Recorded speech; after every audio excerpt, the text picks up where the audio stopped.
Good evening everyone. MS classes में आप सभी का स्वागत है। हम लोग पढ़ रहे थे 10th क्लास का हिस्ट्री में सेकंड चैप्टर समाजवाद और साम्यवाद। आइए हम लोग पीछे क्लास में कार्ल मार्क्स का कहानी सुने थे, स्पीड में उसको रिकैप करेंगे। हम लोग देखे थे कि रूस में अमीरों और गरीबों के बीच एक बहुत बड़ा गैप बनता जा रहा था। तो उसी में फ्रांस के कुछ चिंतकों का चर्चा हमने किया था, जिसमें चिंतक का नाम था Saint Simon, Charles Fourier, Louis वाला। इन लोगों ने वर्ग समन्वय का सिद्धांत दिया था। इससे भी एक कदम आगे ब्रिटेन के चिंतक रॉबर्ट ओवन थे, जिन्होंने संतुष्ट श्रमिक ही वास्तविक श्रमिक का सिद्धांत दिया। और इनके चलते सभी कंपनी का भट्ठा बैठ गया। तो लोगों ने कहा ये लोग सभी यूटोपियन हैं। इसके बाद हम लोगों ने पीछे क्लास में कार्ल मार्क्स को देखा था। 1 मिनट में इसको रिवाइज करवा देते हैं। कार्ल मार्क्स का जन्म 5 मई 1818 ईस्वी को जर्मनी में हुआ था। इनके पिता का नाम हेनरिक मार्क्स और पत्नी का नाम जेनी था। ये हीगेल के विचारधारा से बहुत प्रभावित हुए थे और हीगेल ने द्वंद्ववाद का सिद्धांत दिया था, हम लोग पिछली क्लास में देखे थे।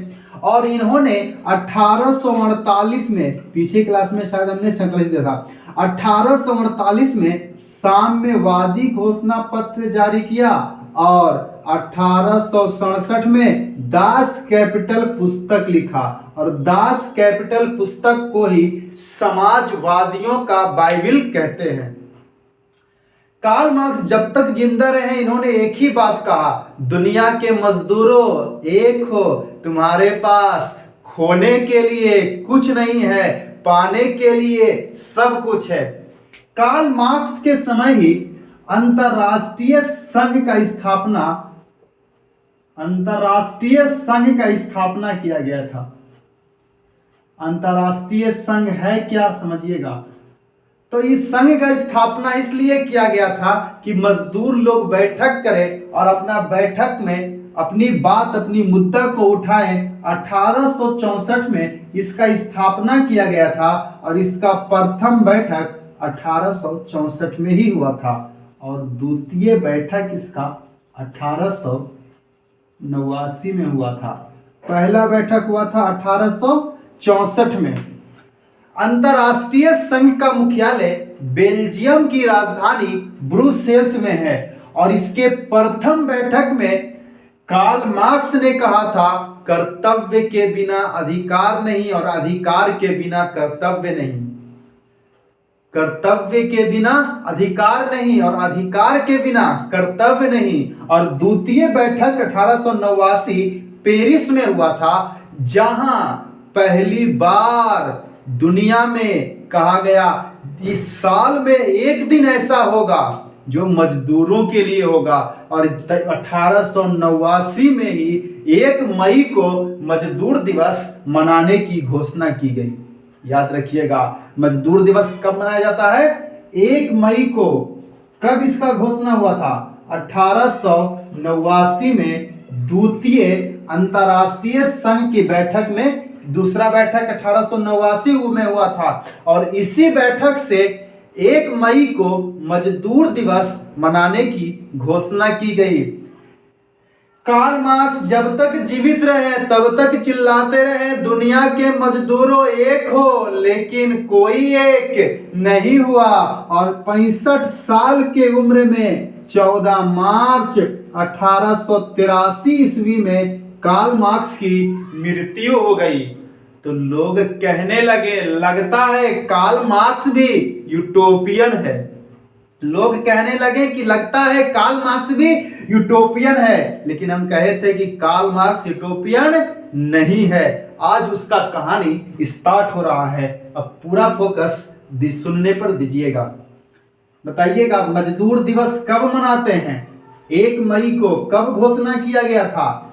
अंतरराष्ट्रीय संघ के द्वितीय बैठक 1889 जो फ्रांस की राजधानी पेरिस में हुआ। पहला बैठक जहां इसका मुख्यालय है बेल्जियम में ही हुआ था। हम लोग जानने वाले हैं लेनिन।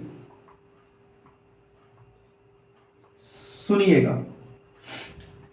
लेनिन एक किसान गरीब घर का बच्चा है, लेकिन यह कार्ल मार्क्स का बहुत बड़ा भक्त है। याद रखिएगा, कार्ल मार्क्स जर्मनी के हैं जबकि लेनिन रूस का है। लेनिन कार्ल मार्क्स का बहुत बड़ा भक्त है। उनके द्वारा लिखा दास कैपिटल को ऐसे पढ़ता है जैसे लोग अपने धार्मिक पुस्तक को पढ़ते हैं। कुरान, बाइबिल और गीता को वैसे डेली पढ़ रहा है कौन? लेनिन। और मन मन मुस्कुराता है कि अगर ये वाला सिस्टम होता तो कितना अच्छा होता। मजदूर राजा बनता और राजा को भगा भगा के मारता। अगर ऐसा सिस्टम आ जाता तो कितना अच्छा होता। ये सोच ही रहा था कि रूस में एक बहुत बड़ी घटना घटित हो गई। क्या घटना घटित हुई, पहले उसको सुनिए। ये दुनिया का सबसे बड़ा देश रूस है। ये दुनिया का सबसे बड़ा देश रूस है और रूस में रोमनोव वंश का शासन चल रहा है। रूस में कौन वंश का शासन चल रहा है? रोमनोव वंश का शासन चल रहा है। और यहां जो भी राजा बनता है वह अपने नाम में जार लगाता है। जार का मतलब ही होता है रूस का राजा, रूस का सम्राट। ये कहता था कि ये गो भगवान ऊपरे हैं और धरती पर के भगवान हम नीचे हैं। हमारे पास इतना पावर भगवान दिए हैं कि हम छोटका भगवान हैं और ऊपरे बड़का भगवान बैठल हैं। कौन कहता था? जो भी अपने नाम में जार लगाता था। जार जो भी होते थे वो योग्य ही होते थे। और जब कार्ल मार्क्स ने दास कैपिटल नामक पुस्तक लिखा तो उसका धीरे धीरे प्रभाव रूस में ना पड़े तो 1861 ईस्वी में रूस के जार ने, जार अलेक्जेंडर द्वितीय ने दास प्रथा को 1861 में समाप्त कर दिया।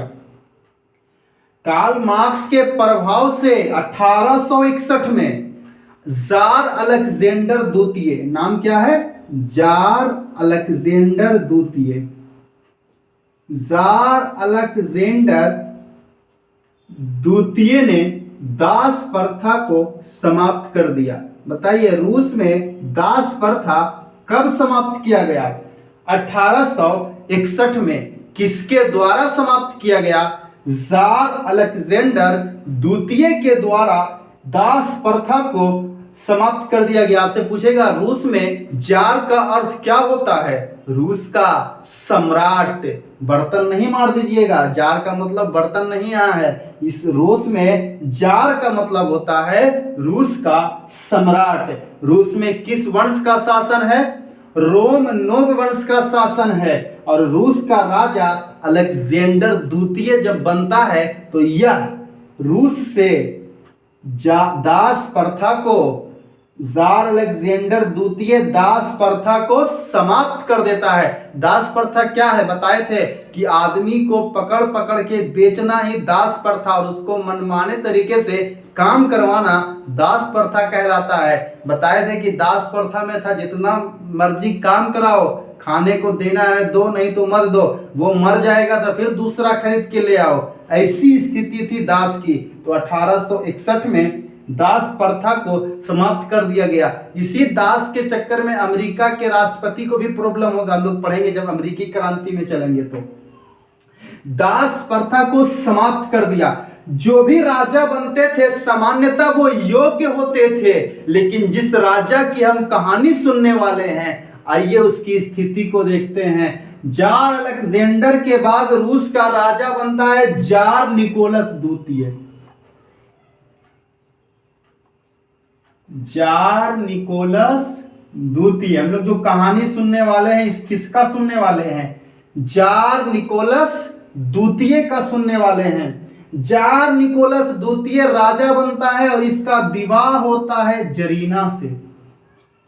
जार निकोलस की पत्नी का नाम क्या है? जरीना है। जार निकोलस द्वितीय अपनी पत्नी जरीना का भक्त है। जरीना जो बोलेगी वही जार निकोलस द्वितीय करेगा। दाएं मुड़ तो ये दाएं मुड़ेगा, बाएं मुड़ तो बाएं मुड़ेगा।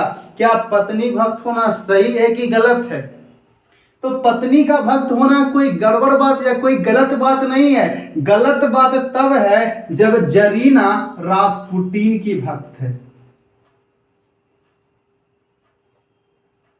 समझिए, जार निकोलस द्वितीय अपनी पत्नी का भक्त है और जरीना रास्पुटीन का भक्त है। रास्पुटीन है कौन? तो यह एक पादरी है।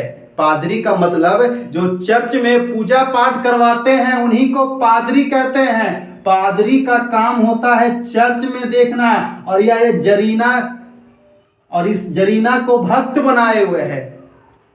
रास्पुटीन का काम क्या है? चर्च में काम करना, और ये दूसरे काम में लगा हुआ है। इसीलिए थोड़ा बहुत होता है तो उसको पंचर कहते हैं, लेकिन ये पूरे खत्म है तो इसको भ्रष्ट कहते हैं। पूछेगा रास्पुटीन था तो भ्रष्ट पादरी, थोड़ा बहुत नहीं था, भ्रष्ट पादरी था। दिक्कत क्या है? जार निकोलस द्वितीय अपनी पत्नी जरीना का भक्त है, जरीना रास्पुटीन की भक्त है। अब जो भी काम किसी को करवाना है रास्पुटीन जरीना को बोलेगा, और जरीना इससे जहां चाहेगी वहां साइन करवा लेगी। मान लिया कि अगर रूस में निकला सिपाही भर्ती का परीक्षा कि पुलिस में भर्ती होना है, अब जो जो दौड़ में आगे है वो तो ठीक है, और जो जो दौड़ नहीं पाया वो रास्पुटीन को घूस दे देगा। रास्पुटीन जरीना को बोलेगा और सैन करवा देगा। तो क्या इसकी सैन्य शक्ति मजबूत होगी कि कमजोर हो जाएगी? तो इसकी सैन्य शक्ति बहुत कमजोर हो गई, और इसी का फायदा उठा लिया कि छोटका देश जापान। जापान देखा कि इसका सैन्य शक्ति कमजोर है, पीछे दौड़े वाला को सबके बहाली ले लिया है, तो सेना तो कमजोर है। और इसका रूस का कुछ द्वीप था, सब द्वीप पर जापान कब्जा कर लिया। जब कब्जा कर लिया, रूस बड़ा देश है, इतना बड़ा है कि 500 जापान इसमें हट जाएगा। सोच लीजिए, अगर 500 जापान इसमें रखा जाएगा तो आराम से हट जाएगा। रूस इतना बड़ा देश है, रूस पर कब्जा कर लिया। रूस का राजा गुस्सा कर रहा है। कौन? जार निकोलस द्वितीय बोल रहा है कि मेरा क्षेत्र है, छोड़ो नहीं तो हम युद्ध करेंगे। जापान बोल रहा कोई दिक्कत नहीं, हम युद्ध के लिए तैयार हैं। और 1904-5 में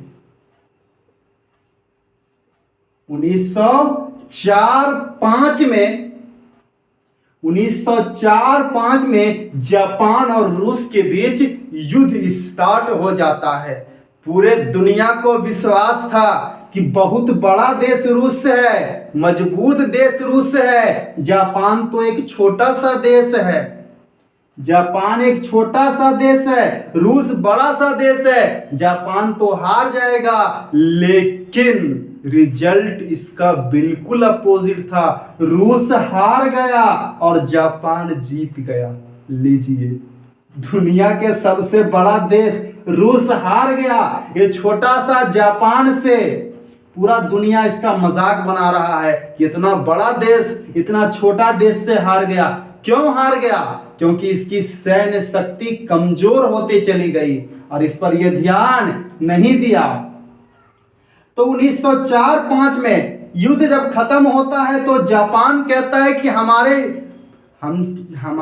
युद्ध करने में इतना करोड़ रुपया का नुकसान हुआ है, तुम भरो, नहीं तो हम और कब्जा कर लेंगे।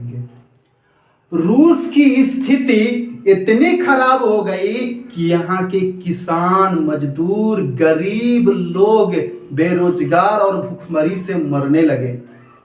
इस युद्ध के बाद जापान की आर्थिक स्थिति बहुत दयनीय हो गई, बहुत दयनीय हो गई। यहाँ के मजदूर लोग भूख से मर रहे हैं, खाने के लिए रोटी नहीं है। इन्होंने सोचा कि हम लोगों का राजा कौन है? जार निकोलस द्वितीय। जाएंगे और उनके पास विनती करेंगे, हम लोग छोटा बच्चा को भी साथ में ले जाएंगे, बड़े बूढ़ों को भी ले जाएंगे। राजा को देखकर दया आएगी कि सभी लोग हमसे मदद मांगने आया है। और इन लोग कहा कि हम लोग चुनेंगे संडे का दिन, क्योंकि ईसाई धर्म में संडे का दिन में पूजा पाठ का विशेष महत्व होता है। जिस तरह इस्लाम धर्म में फ्राइडे के दिन विशेष महत्व है, इसी प्रकार ईसाई धर्म में संडे के दिन पूजा पाठ का विशेष महत्व होता है। और इन लोग डेट चुनता है 9 जनवरी 1905। 9 जनवरी 1905 अब जा रहा है किसके पास? रूस का सम्राट, रूस का जार निकोलस द्वितीय के पास जा रहा है। छोटा बच्चा गोद में है, 90 साल का बूढ़ों को टांग ले है गोदी कि राजा देख के दया करेगा। संडे के दिन जा रहा है क्योंकि संडे के दिन विशेष दिन है, विशेष माना जाता है पूजा पाठ के लिए। सभी लोग जा रहे हैं और नारा लगा रहे हैं, छोटे भगवान रोटी दो, छोटे भगवान रोटी दो, छोटे भगवान रोटी दो। जार निकोलस द्वितीय बोलता है, बाहर से हल्ला क्यों आ रहा है? बोला कि सभी मजदूर लोग आए हैं, वो बोल रहे हैं कि छोटे भगवान रोटी दो। बोला कितना बेवकूफ है, क्या यहाँ की जनता को पता नहीं है कि भगवान के दरबार में आके हल्ला नहीं किया जाता है? क्या इतना मूर्ख है? तुमने कभी सुना है कि आदमी गया है शंकर भगवान के मंदिर में और बोल रहा शंकर भगवान नौकरी दो, और पीछे से 10 लोग चिल्ला रहा नौकरी दो नौकरी दो? ऐसा नहीं ना होता है। भगवान के दरबार में मांगने का सिस्टम है, मन में मांगो, मिला तो गुड, नहीं तो वेरी गुड, फिर ट्राई करना है। इन लोग को अकल नहीं है कि भगवान के दरबार में हल्ला करके मांग रहा है। कौन कह रहा है? जार निकोलस द्वितीय बोला भगवान के दरबार में हल्ला करके मांगा जाता है। यहाँ तो शांति से मांगो, मन में मांगो, मिला तो गुड, नहीं तो वेरी गुड। अपने सैनिकों को और आदेश देता है कि सभी पर गोली चलवा दो। सैनिक आदेश सुनते ही सभी मजदूरों पर गोलियां चलवा देते हैं। आया था कि रोटी मिलेगा, और यहां मिल क्या रहा है? गरम गरम गोली मिल रहा है। मजदूर लोग संडे के दिन आया था कि छुट्टी है, चलते हैं। संडे मतलब एक दिन के छुट्टी, और ये देखिए परमानेंट छुट्टी 1000 लोगों का कर दिया। कौन? जार निकोलस द्वितीय।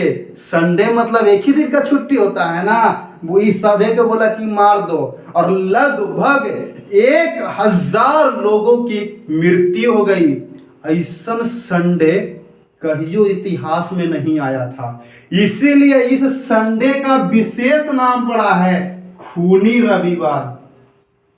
उम्मीद है कि आप लोग को खूनी रविवार घटना समझ में आया होगा। गया था राजा से रोटी मांगने के लिए, अब रोटी मिला नहीं, क्या मिला? गोली मिला। बोला संडे मतलब एक दिन के छुट्टी, परमानेंट छुट्टी कर दिया। कौन? जार निकोलस द्वितीय। अब जो लेनिन मुस्कुरा रहा था, पढ़ पढ़ के हंस रहा था कि एक दिन ऐसा आएगा मजदूर राजा बनेगा। आपको लग रहा है कि मजदूर राजा बनने के लायक है? रोटी मांगने पर तो गोली मिल रहा है, और लेनिन हंस रहा, लेनिन खुश हो रहा कि एक दिन ऐसा आएगा। क्यों खुश हो रहा है? क्योंकि वो कार्ल मार्क्स की लिखी पुस्तक दास कैपिटल पढ़ता है। जब इसको मालूम चलता है कि 1000 मजदूरों का हत्या कर दिया गया, तब ये कुछ लोगों को लेके चिल्लाने लगता है, मुर्दाबाद जिंदाबाद, राजा के खिलाफ नारेबाजी करता है। राजा पूछता है कौन चिल्ला रहा है? किसकी इतनी हिम्मत हो गई जो राजा के खिलाफ नारा लगा रहा है? मालूम चलता है कि लेनिन नाम का कोई व्यक्ति है। बोला पकड़ के लाओ और उसको जेल में बंद कर दो। लेकिन लेनिन को जेल में बंद करना था कि रूस की पूरी जनता आक्रोश हो जाती है। पूरी जनता कहती है कि राजा गलत कर रहा है। तब राजा आपको मनमानी नहीं चलेगा। तब राजा मजबूरी में संसद की स्थापना करता है और ड्यूमा नाम की एक संसद बनता है। ड्यूमा रूस की संसद का नाम है। हल्ला को शांत कराने के लिए रूस का राजा जार निकोलस द्वितीय ने कहा ठीक है, अब जनता लोग का प्रतिनिधि चुन के भाग लेगा और जो वो कहेगा मैं साइन कर दूंगा। क्यों ऐसा कर रहा है? तत्कालिक जो वहां का लोगों में गुस्सा है, उस गुस्सा को शांत करने के लिए यह कदम उठा रहा है जार निकोलस द्वितीय। लेकिन कहा कि लेनिन राष्ट्र के खिलाफ काम किया है, राजा के विरुद्ध काम किया है, इसीलिए इसको दंड तो नहीं देंगे लेकिन इसको इस देश से बाहर कर देंगे।